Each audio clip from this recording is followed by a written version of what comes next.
Why did the Christ have to suffer? This is a video devotional for the beginning of Passion Week. This is Palm Sunday, and this week during Passion Week we remember the suffering and the death of our Lord Jesus Christ. And the first reading is from the Gospel of Mark chapter 15, verse 23. They offered him wine mixed with myrrh, but he did not take it. The second reading is Luke 24, verses 25 to 27. And he said to them, O foolish ones, and slow of heart to believe all that the prophets have spoken. Was it not necessary that the Christ should suffer these things and enter into his glory?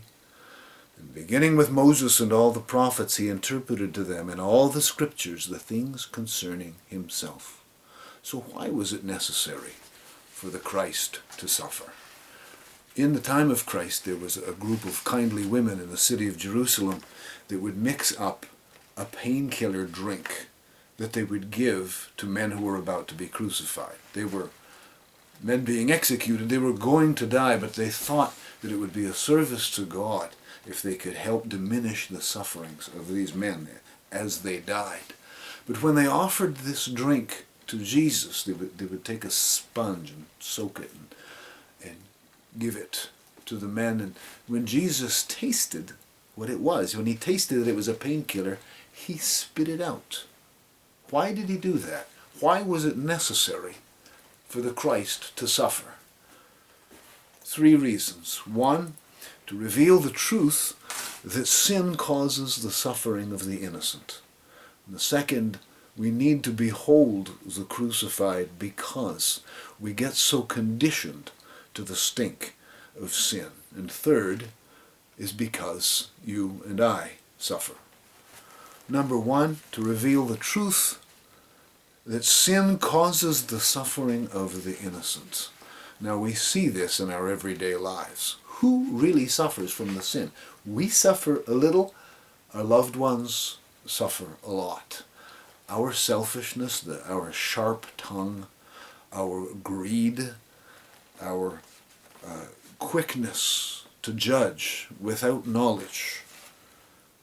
That God gives us people who love us, and we hurt them, and we hate that fact, and yet we keep doing it. But that should be intolerable to us. To see the innocent suffer for somebody else's wrongs, that ought to be intolerable to us. And we have this picture during Passion Week of the Christ crucified, the only sinless, perfect man who ever lived, taking upon him the punishment for the sins of the entire world.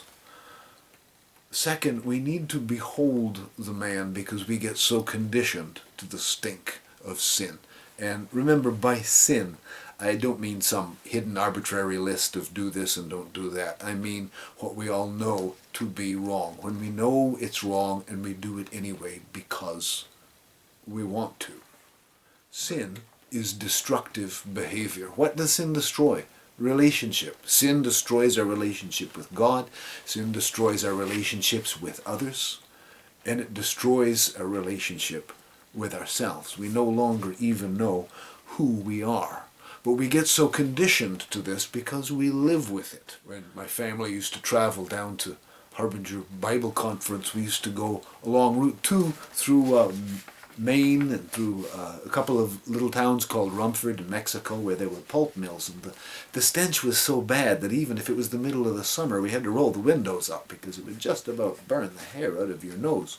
And I remember saying to my dad, how can people live here?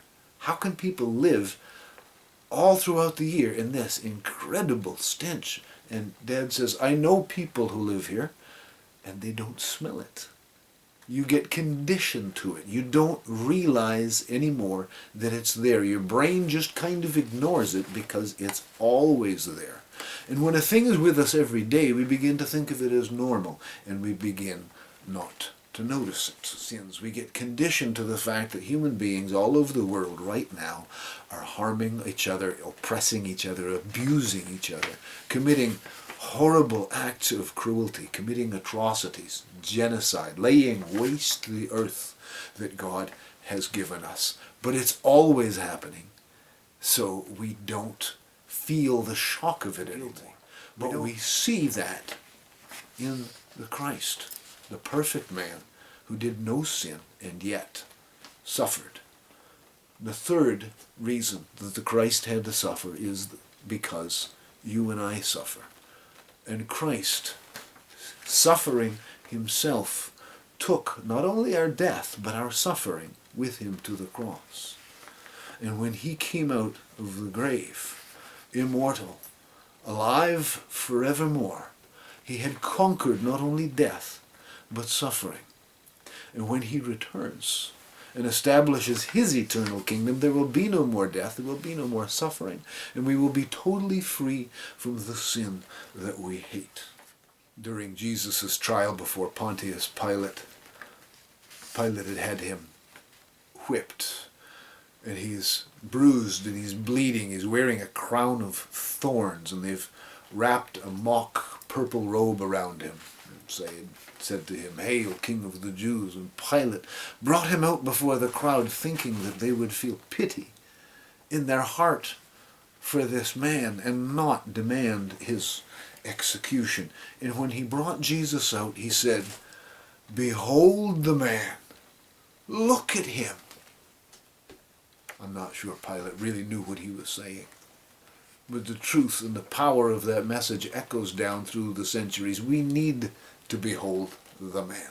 We, by our nature, we seek for things that are pleasurable and fun and distracting and entertaining. We turn our faces away from suffering. Behold the man. Look at what he has done for us, for the entire world. This is God's plan to save the world, that he should take all suffering and all death onto himself, that it should all die with him. We are not here to tame a world gone wild. We are here to awaken a world that has fallen asleep. Behold the man. Behold the man who carried your sin, your death, your suffering to the cross, so that you could live today in victory over them, and you could live forever together with him. God be with you all.